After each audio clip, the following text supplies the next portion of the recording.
एक के बाद एक पश्चिमी देश फिलिस्तीन को एक देश के रूप में मान्यता दिए जा रहे हैं और इजराइल आग बबूला हो रहा है। तो पब्लिक के काफी लोगों को तो अब पता चल रहा है कि बहुत सारे देशों ने तो फिलिस्तीन को एक देश के रूप में पहले ही मान्यता दे रखी थी। ये तो ब्रिटेन, फ्रांस वगैरह ने अब दी है, लेकिन पब्लिक में ज्यादातर लोगों को यह समझ नहीं आ रहा कि इससे होगा क्या। अगर इतने सारे देश फिलिस्तीन को देश मानते हैं तो क्या फिलिस्तीन एक देश बन जाएगा? और बन जाएगा मतलब क्या हुआ? अभी फिलिस्तीन क्या है? अभी देश नहीं है तो वेस्ट बैंक में जो पैलेस्टीनियन अथॉरिटी है वो कहां की सरकार है? और गाजा क्या है? और एक देश के रूप में मान्यता देने से क्या हो जाएगा? तो इस सब को समझने के लिए इस पूरे इलाके को समझना पड़ेगा। अब जब से ये पिछले कुछ साल से वहां पर जंग चल रही है तो वहां का नक्शा तो आप 100 बार देख चुके हैं। पूरी कहानी को समझने के लिए इसी नक्शे को ही समझना पड़ेगा। तो वैसे तो जो ये लड़ाई चल रही है इजराइल फिलिस्तीन की, इसमें सदियों हजारों साल के इतिहास की बात की जाती है, लेकिन अभी जो देश वाला मामला है इस पर रहते हैं। और धर्म और नस्ल वाली इनकी लड़ाई को एक तरफ रख दो।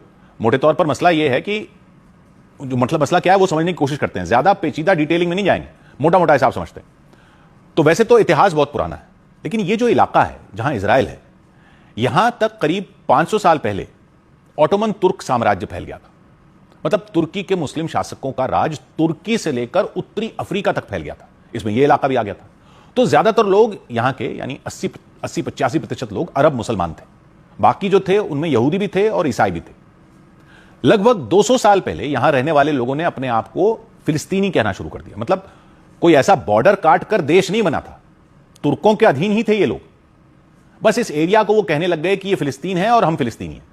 और फिर करीब 150 साल पहले क्या होने लगा कि यूरोप में कई देशों में लोग यहूदियों के खिलाफ होने लगे थे। तो यहूदियों में यह आवाज उठने लगी कि हमारा धर्म तो इधर इस इलाके में हुआ था, इजराइल वाले वहां से शुरू हुआ था, अब वहां तुर्कों का राज है तो वहां चलकर रहते हैं। ये रेगिस्तान का बंजर इलाका था तुर्कों के राज में, वहां तुर्क ज्यादा ध्यान नहीं देते थे। तो धीरे धीरे यूरोप के यहूदियों ने यहां पर जमीनें खरीदनी शुरू की, जमीनें खरीदनी उन्होंने शुरू की और बंजर रेगिस्तान में जमीनें लेते गए, थोड़े थोड़े आकर यहां बसना शुरू किया। और यहां रेगिस्तान में उन्होंने सोचा कि हमें कोई परेशान नहीं करेगा, लेकिन कोई बहुत ज्यादा तादाद में नहीं आए वो लोग, यहां थोड़े बहुत ही आकर सेटल हुए।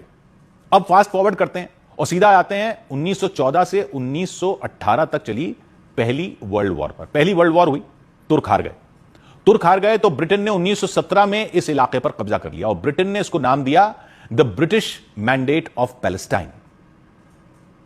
मतलब यह ब्रिटेन के अधीन इलाका हो गया। उसका लगभग ये एरिया यही था जो आज का इजराइल है, वेस्ट बैंक है और गाजा, ये पूरा इलाका। यहां लगभग 7 लाख लोग रहते थे उसमें। उनमें 90% अरब मुसलमान थे, ईसाई थे, अरब थे 90% और 10% यहूदी थे। तो जब ब्रिटेन का कब्जा हो गया तो ब्रिटेन ने यहां इजाजत दे दी कि यहूदी इस इलाके में आकर और जमीनें लें।